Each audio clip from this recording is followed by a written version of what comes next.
ఓం నమో భగవతే వాసుదేవాయ నమః.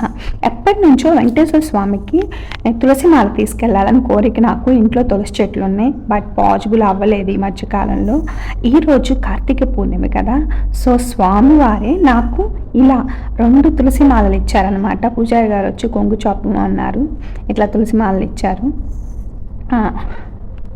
వెంకన్న తండ్రికి నేను తులసి మాల బాకీ అనమాట, కానీ ఆయనే నాకు ఇచ్చారు. ఇలా గుమ్మానికి వేలాడదీశాను. ప్రతిరోజు నేను ఇలానే చెప్పులు లేకుండా టెంపుల్కి వెళ్తుంటాను. స్టార్టింగ్లో చెప్పులు వేసుకొని వెళ్ళేదాన్ని, చెప్పులు పోయినాయి. ఇంక అప్పటి నుంచి సేవేదంటే చెప్పులు లేకుండా రా అని పిలిచినట్లు అనిపించింది. ఇలానే వెళ్తాను రోజు. ఇక శివాలయానికి చేరుకున్నాం. ఆవు పాలతో అభిషేకం 3 ప్యాకెట్లు తీసుకున్నాను. ఒకటి గర్భగుడిలో స్వామికి, 2 చెట్లు నా బుజ్జి శివేదండ్రికి, ఇంకొకటి ఇంటి దగ్గర ఉన్న శివేదండ్రికి అభిషేకానికి. చివరగా జై శ్రీరామ్, శ్రీరామ జై రామ జై జై రామ. Thanks for watching.